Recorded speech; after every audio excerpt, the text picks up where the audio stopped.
In the land where the winds bite like wolves and the nights stretch longer than memory, a man's name was his blade, and his blade, his law. Among the fjords and forests of the far north, the Viking was born. Not in peace, nor in luxury, but in blood, frost, and a code older than kings. This is not a tale of savagery.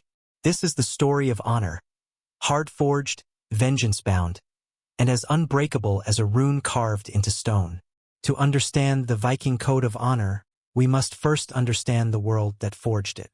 The Viking Age, roughly from the late 700s to the mid-11th century, was not merely a time of conquest and exploration. It was an age of values, where oral law, ancestral pride, and vengeance rituals were more binding than royal decrees. This was a decentralized society, no empire, no uniform religion at the start, and certainly no written constitution. Yet there was order. An invisible framework shaped every Viking's decisions.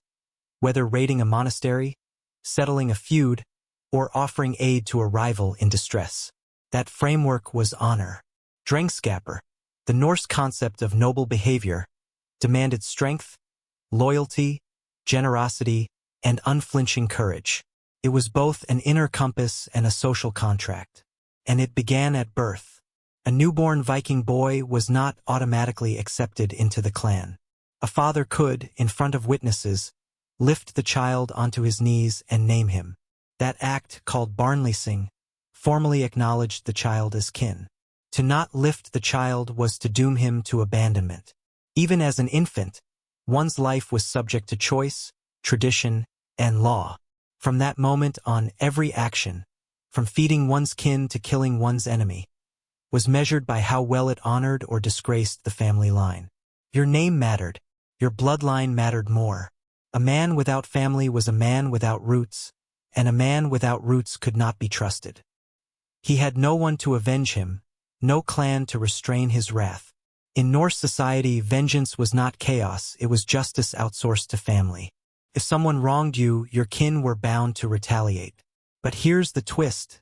Vengeance was also regulated. It wasn't endless bloodshed. It was expected to be measured, even predictable. A feud could be paid off with a wergild, a man price. For example, if a farmer was murdered, the killer could offer silver or land to the family in exchange for peace. But if the victim was an earl, the price would be higher. A thrall? Slave? Perhaps no price at all. This wasn't a loophole. It was a contract of blood economics. Yet some refused wergild out of pride, and then vengeance had no limit. Brothers killed brothers. Fathers outlived sons. And yet, to walk away from vengeance was to walk away from honor itself. Honor wasn't only about revenge. It was also about restraint, knowing when to strike and when to show mercy. A Viking boy was trained from youth to wield not just weapons but judgment. Swordplay, axe-throwing, wrestling, sailing, all vital. But so was the ability to speak well at the thing, the legal assembly where disputes were judged and law was spoken aloud. A true Viking was both warrior and speaker. You could fight, but could you speak with wisdom? Could you win allies? Could you provoke fear without lifting a hand? By age 12, most boys had already learned to recite their lineage back 5 generations. By 15, they could row all day, fast for 3 days, and ride through a storm with no complaint. But strength without purpose was nothing. Every skill was tested through the lens of Drengskaper. Not just courage, but fairness, and a refusal to betray one's word. Though Viking society was patriarchal, women held enormous influence, especially when it came to family honor. A Viking woman could divorce her husband, reclaim her dowry, and return to her family if mistreated. She could own land, command household slaves, and in rare but powerful cases, become a vulva, a seeress or spiritual leader. Their words carried weight even among kings. It was not unusual for women to demand vengeance for slain kin, to urge sons into battle, or to shame their husbands into acts of courage. The famous Saga heroine Gudrun Osvarsdottir orchestrated multiple deaths across feuds, and remained admired for her intelligence and honor. To protect one's household, one's name, and one's descendants was seen as sacred. The woman who spun wool also wove the future of the family line. When vengeance was chosen, it was not carried out in haste. Often, it followed rituals passed down through generations. A man might go to a seer to ask if the gods favored the blood he intended to spill. He might summon his kin to swear oaths under the sky, calling upon Odin as witness. He might wait months for the right time, during a thing, at a feast, or while the enemy was vulnerable in winter. But when the blow came, it came without mercy. Heads were taken, farmsteads burned, ships set ablaze with the slain aboard. And when vengeance was complete, a feast would follow, not to celebrate the death, but to honor the restoration of balance. In this world, vengeance was not evil. It was a way to clean the slate, to declare, justice has been done. Yet not all Vikings followed the code, and those who strayed paid the price, not just in blood, but in memory. To be labeled Ningur was the worst fate. A Ningur was a man of dishonor, a coward, a traitor, a breaker of oaths. Even in death he would be shamed. Some were buried face down, without runestones, their names intentionally forgotten. Others were driven from society, cast out to live in exile, alone, voiceless, and vulnerable. This was the Viking equivalent of hell. Not fiery torment, but oblivion, with no one to speak your name, no one to sing your deeds, no saga to preserve your soul. To a Viking, that was worse than death. Let us end part 1 with a true story from the Njal Saga, one of the most famous in the Icelandic saga literature. Njal Orgeirsson was a wise man, a lawyer, and a man of peace. Yet his sons were drawn into a bitter feud. The rival, Flosi, sought revenge. Njal, knowing the attack was coming, refused to flee. He stood with his family inside their house as Flosi and his men set it aflame. As the fire rose, Njal turned to his wife and said, "I am an old man now and have no wish to live on in shame." They burned together, their sons with them. And yet, Njal is remembered not as a fool, but as a symbol of integrity. A man who chose death over dishonor, silence over cowardice, and whose name lives on in story 1,000 years later. In the north, the snow buries the dead, but it cannot silence them. Their code was not written on scrolls. It was carved into flesh, into choices, into consequences that echo still. And in part 2 we will travel deeper, into the thing, the court of the Vikings, where oaths are tested and words weigh more than steel.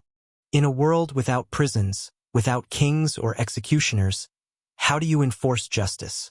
In the Viking Age, justice did not live behind stone walls or wear a crown.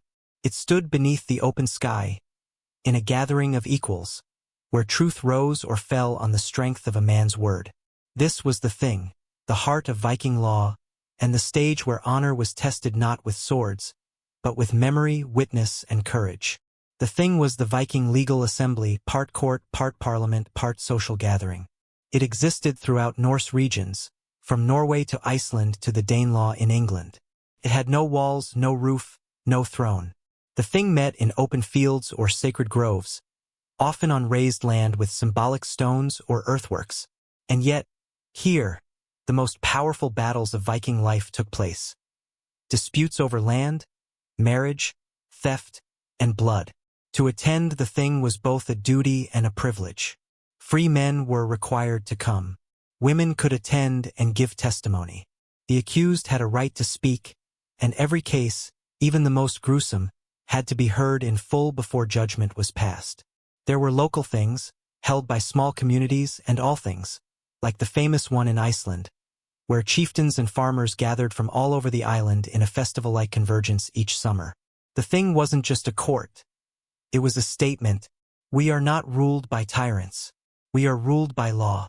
Our law, spoken aloud, heard by all. In a time before widespread literacy, the law lived not in scrolls but in a man.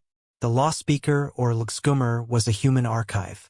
He memorized the entire body of legal tradition, land laws, marriage rules, injury compensations, warguild values, inheritance rights, and recited them aloud during the thing.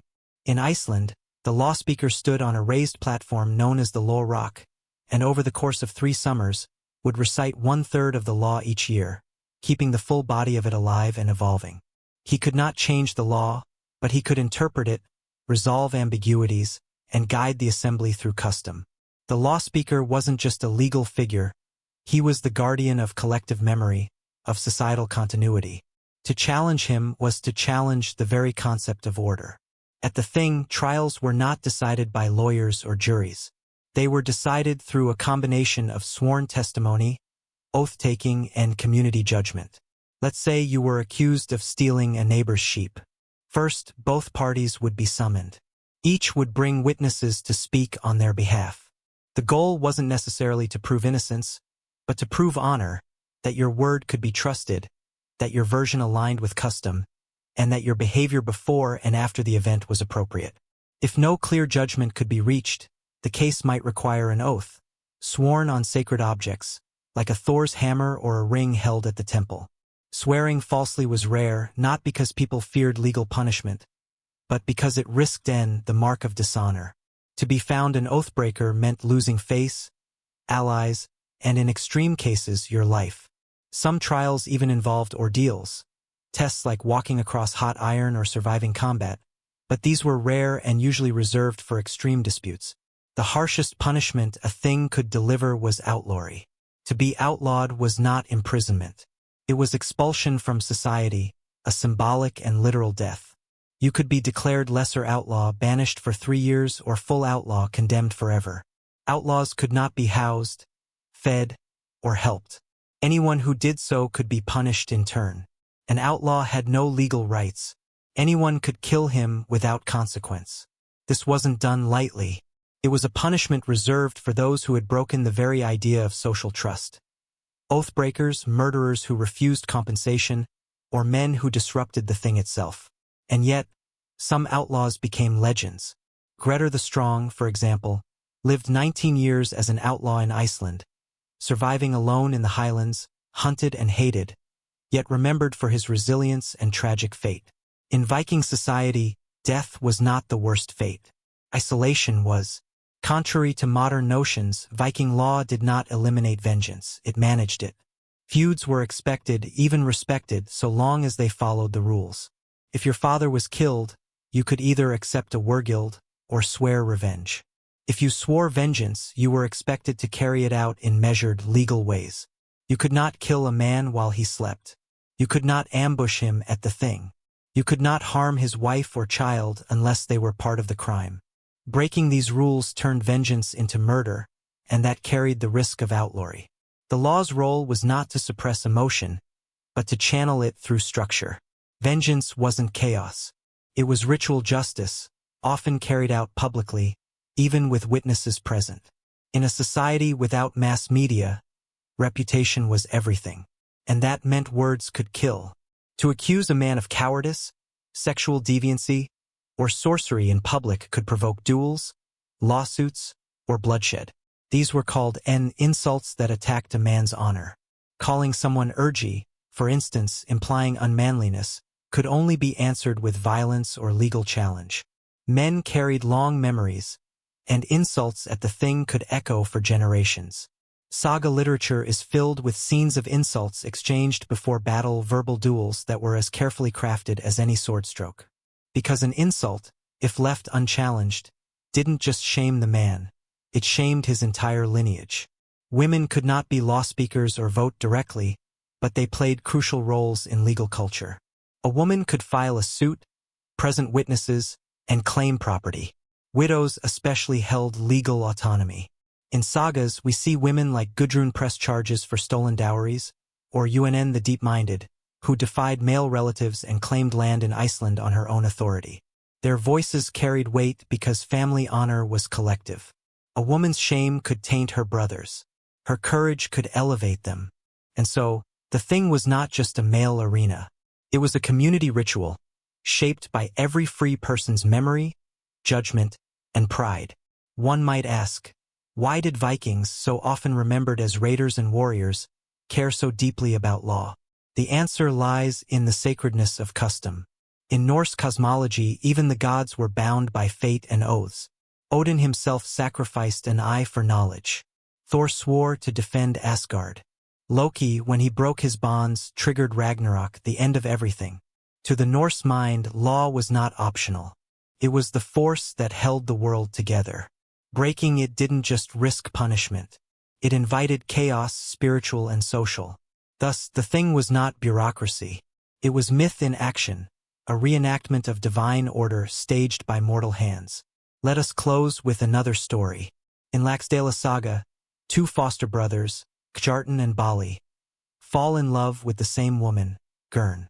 What begins as rivalry becomes betrayal. Bali, urged on by Gurn, kills Kjartan. But the law catches up. Bali is charged, judged, and forced to pay compensation. Years pass. Kjartan's kin, still bitter, ambush Bali while he sleeps. His wife, Gurn, wakes him, and he arms himself to face death head-on. He dies with a blade in his hand. Later, his son grows up and exacts revenge on Kjartan's slayers. The saga does not judge harshly. It shows honor maintained, through blood and time, and a society that remembered the oaths, debts, and rituals that shaped it. In the North, justice was not about control. It was about balance. The sword and the word walked side by side. In a world where oaths were stronger than chains and memory sharper than steel, to die well was to live forever. The Viking warrior was no mindless brute. He was a product of discipline, training, myth, and ancestral duty. His sword was his word, and his shield his legacy. And in the heart of battle, his code of honor was tested, not by victory, but by how he faced death. Not every Viking was a warrior, but nearly every free man was expected to be capable of battle. In a society where the line between civilian and soldier was almost non-existent, defense was a collective duty. You might be a farmer 9 months of the year, but when raiders came or a blood feud flared, you took up your axe without hesitation. To fight wasn't just to protect. It was to prove your worth. A coward could be called urgy, an insult so severe it often ended in duels. To avoid battle when your kin fought was to risk social exile. Even aging men, once famed warriors, were expected to die on their feet, not in bed. Honor demanded it. Viking weapons were not just practical, they were sacred symbols. The axe, often used for both wood and war, symbolized everyman power. The sword, expensive and rare, was an heirloom, often named, inscribed with runes, and passed across generations. The spear, Odin's weapon, was a mark of divine favor. And the shield, a man's face to the enemy, was as important as his blade. Warriors decorated their gear not only for beauty but for spiritual reinforcement. Runes, animal motifs, and invocations to Thor or Frey were etched into hilts and shield rims. A man's weapon followed him into death. Swords were buried with the dead, bent or broken, to release their spirit into the afterlife. To be unarmed in battle wasn't just foolish, it was shameful. Contrary to the image of wild berserkers howling into the wind, Viking warfare demanded order. Boys learned to row, run, and wrestle by age 10. They practiced axe-throwing, spearwork, and coordination in shield walls. Elders taught tactics. Veteran warriors trained the next generation. In battle, the shield wall was sacred. It required absolute discipline. One man's failure could break the line and doom the group. Signals were given through horn blasts or shouts. Flank movement, formation breaks, and feigned retreats were all part of Viking tactics. Viking raids worked not because they were savage, but because they were smart. Speed, surprise, psychological warfare, precision. Honor in battle wasn't just about bravery. It was about not panicking, following the plan, and protecting your brothers. The berserker, mad-eyed, bare-chested, immune to pain, is one of the most enduring images of the Viking warrior. But who were they? Historical sources describe them as elite shock troops, devoted to Odin. They wore bear or wolf pelts, entered battle in a trance, and fought with terrifying ferocity. Some scholars argue they used natural stimulants, such as fly agaric mushrooms or henbane, to induce a state of madness. But even the berserkers had rules. They were ritual warriors, often forbidden from harming civilians or allies. If a berserker killed out of control, they could be banished or outlawed. Honor was not found in chaos. It was found in channeling chaos. To be a true warrior was to master the storm, not become it. The most feared emblem on any battlefield was the raven banner. Said to be woven by seeresses and carried by kings, it depicted a raven mid-flight, Odin's symbol, the watcher of the slain. To ride under the raven banner meant you had no fear of death. It was believed that carrying it could guarantee victory, but at a cost, the bearer would die. This paradox fit perfectly with the Viking Code. Victory through sacrifice, glory through doom. The raven was both an omen and a promise. Its shadow turned men to stone or into heroes. Battles weren't always grand or ceremonial. Sometimes they began with a challenge shouted across a field, sometimes with an ambush at dawn. But when the stakes were high between rival clans or kings, rules were followed. A duel might be proposed, holmgang, one-on-one combat to settle a dispute, or a war cry raised before the charge, invoking Odin or Thor. Sometimes a sacrifice was made before battle, a goat, a raven, or, in rare cases, a human, to call on the gods for favor. The first moments of battle were often psychological. Screams, drums, horns, and sheer presence mattered. Honor didn't mean waiting to be struck. It meant striking hard, fast, and without mercy, so long as it was against a worthy foe. Death in battle was not failure. To die cowardly, unarmed, or from behind, that was dishonor. But to die with axe in hand, surrounded by kin, after defending your oath, that was glory. Norse mythology promised that brave warriors would be chosen by the Valkyries, divine shield maidens who carried the fallen to Valhalla, the hall of the slain. There, they would feast, train, and fight again, awaiting the final battle of Ragnarok. But only if their life had been worthy. Thus, every blow struck was a bid for eternity. Vikings didn't fight only for survival, they fought for wealth, prestige, and legacy. But plunder wasn't lawless. It was regulated by division of spoils. The first strike often earned first choice. Leaders received a double or triple share. Prisoners might be kept as thralls, ransomed, or traded. Items of spiritual importance, Thor's hammers, runestones, sacred relics, were either kept for power or offered to the gods. A man who hoarded glory was shamed. A man who shared generously was elevated. Because in the end, battle was not about destruction. It was about building your reputation, the only wealth that followed you beyond the grave. One of the greatest warrior stories in Norse myth is that of Sigurd Fafnisbane, Sigurd the Dragon Slayer. Trained by a smith, gifted with a blade forged from shattered steel, Sigurd kills the dragon Fafnir and bathes in his blood. But this isn't just about bravery. Sigurd does not keep the gold. He seeks justice, confronts betrayal, and ultimately dies in a web of deceit. Yet his name lives forever. In the Norse worldview, the warrior's path is never clean. It is littered with choices, losses, victories, and oaths. But Sigurd chose action over comfort, truth over gain, and in that choice he became legend. The Viking warrior was not just muscle and fury. He was lawbringer, vowkeeper, death welcomer. His strength came not from rage, but from restraint, from code, from clarity in the face of chaos. The Viking warrior proved his worth on the battlefield, but the greatest tests of loyalty, the deepest cuts of betrayal, they were born in the longhouse, in the warmth of mead and laughter, under torchlight and song. Oaths were forged and broken. The longhouse, called Langus in Old Norse, was more than just shelter. It was the nucleus of Viking life, a place of warmth, sleep, politics, and tradition. The chieftain's longhouse could stretch over 60 feet long. Its fire pit ran down the center. Along the sides, benches layered with furs, carved wooden beams, and shield racks. At night, warriors, farmers, children, and elders shared the space. Hierarchy was physical. The closer to the chieftain's seat, the greater your status. But it was also a place of vulnerability. Inside, weapons were typically set aside. You shared food, you shared words.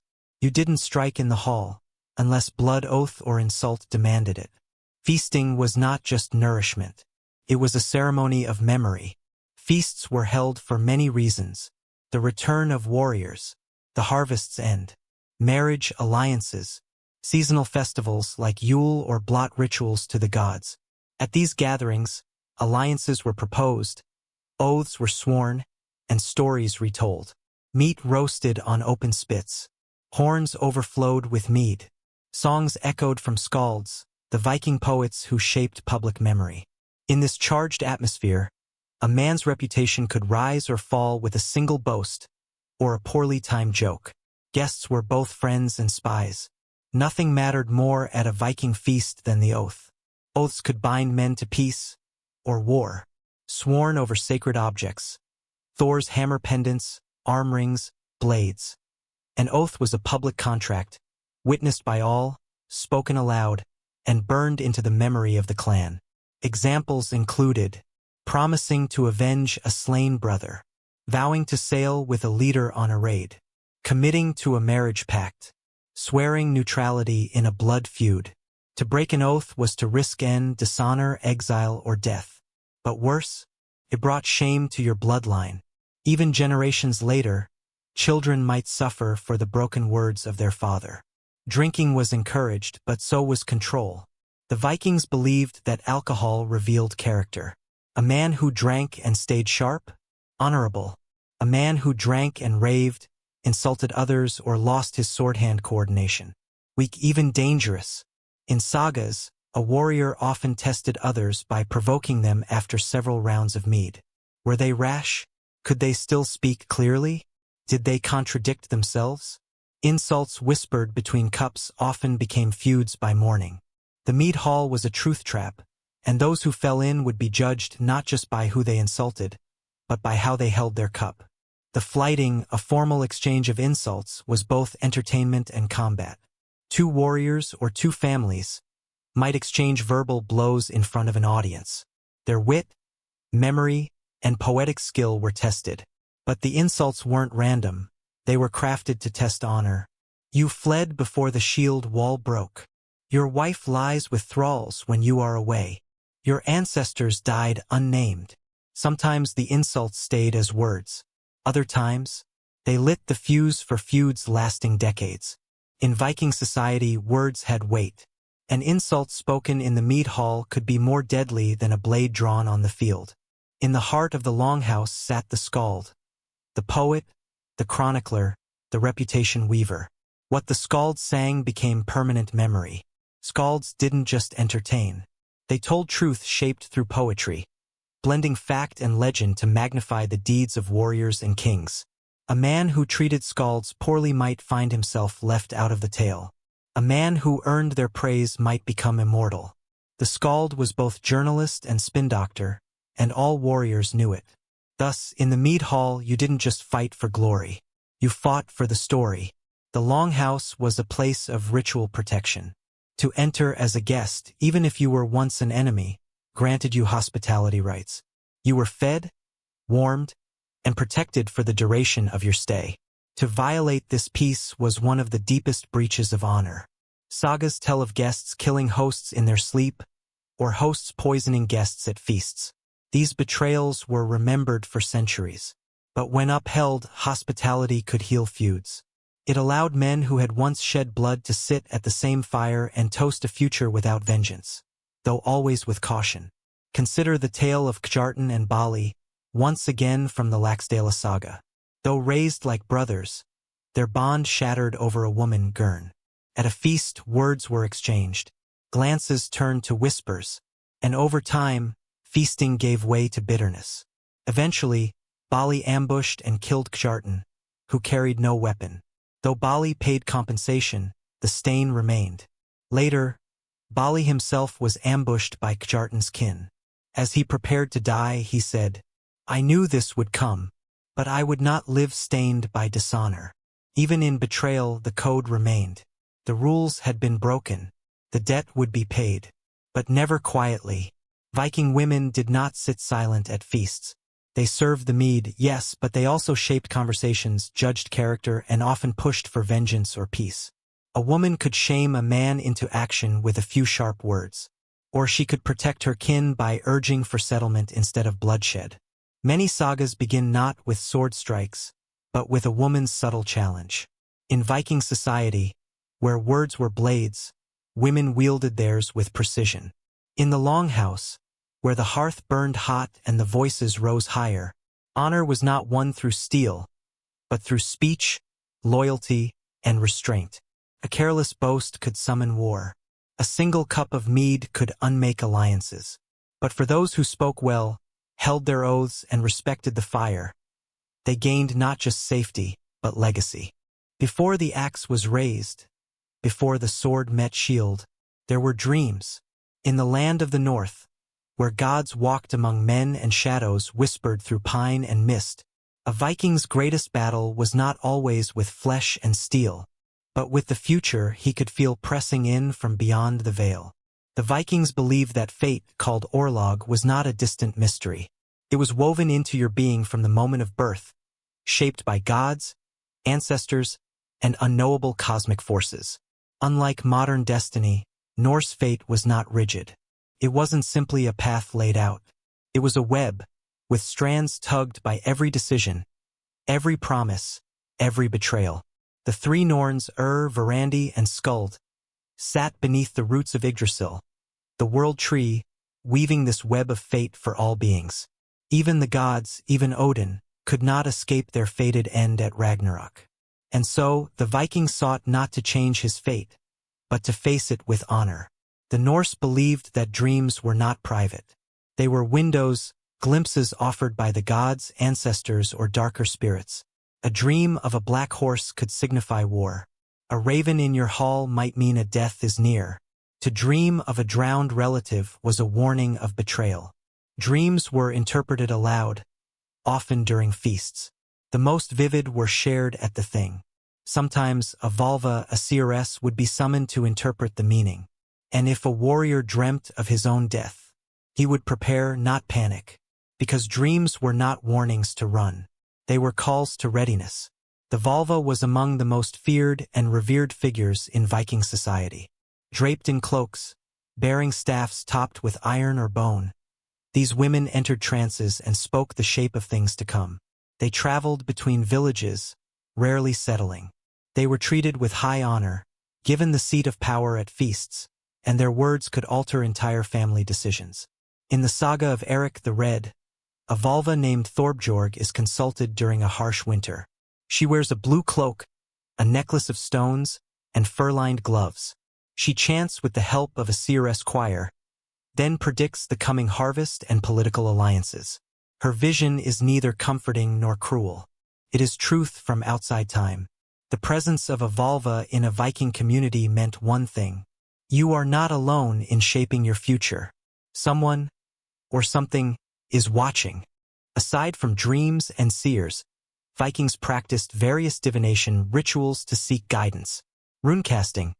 Runes, simple characters representing sounds and spiritual forces, were carved into bone or wood and thrown onto cloth. Their positions were read like stars. Blood scrying. In rare rites, animal blood might be spilled onto earth or altars. The patterns of the splash were read by elders or seers. Fire and smoke. The dance of smoke from hearth fires was sometimes used to interpret presence, if the gods were near, if a curse was at work. All of this was part of survival. Vikings did not view the world as secular. It was alive with spirit, and ignoring the signs meant walking blind into battle. Among all Norse gods, Odin held the closest tie to fate and wisdom. He was not a simple war god. He was a seeker, a sacrifice maker, a truth hunter. He gave one eye to drink from Mimir's well of wisdom. He hung himself from Yggdrasil for 9 days to learn the runes. He sent ravens, Hugin, Thought, and Munin, Memory, to fly over Midgard and report what they saw.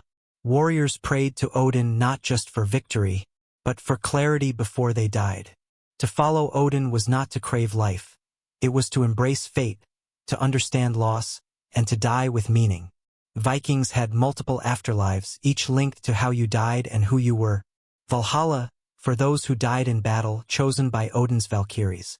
Endless training, feasting, and waiting for Ragnarok. Folkvanger, ruled by Freya, for noble warriors and women of wisdom. Gentler, more peaceful, yet still glorious. Helheim, the underworld, for those who died of sickness, age, or exile. Not evil, just cold, still, and without fanfare. To die in battle wasn't just brave. It was preferable. And to die with your honor intact ensured you would not walk alone into the next world. Many sagas describe signs before death. Animals behaving strangely, swords falling from walls, unexplained coldness, ravens gathering silently. One tale tells of a man named Rafn, whose dreams were filled with crashing waves and cold women. He knew he would drown. He still boarded the ship. Another, Gunhild, saw her shadow move separately from her body 3 days before she was killed. These were not horror stories. They were part of the natural order. The Viking did not fear death. He feared dying unready. Vikings were not fatalists. They believed in fate, but they also believed in choice. You could not escape your death, but you could decide how you met it. This belief produced bravery, not passivity. A warrior stood taller because he believed the Norns had already cut the thread. If he was to die today, so be it. If not, no blade could touch him. This mindset, forged in mythology and ritual, made the Vikings formidable enemies and even more formidable allies. Let us close this part with the saga of Kari Salmandarson, known as Kari the Widestrider. Before his final battle at Skalholt, Kari dreamt of a great wolf, chained and howling, standing across the battlefield. In the dream, he walked forward, unarmed, and the wolf stopped howling. It bowed its head and vanished. Kari woke and said, "If I am fated to die, then let me walk to it without blade. If I am fated to live, I shall walk further than any before." He fought unarmed that day, wielding a banner torn from his own cloak. He survived, and later became the most widely traveled warrior of his age, sailing as far as Constantinople. His dream? A vision of his own strength, not in steel but in clarity. The Viking did not worship death. He walked with it. In dreams, in songs, in silence, he heard the footsteps of fate. And through courage, through honor, through sacred memory, he ensured that, when it came, it would find him standing,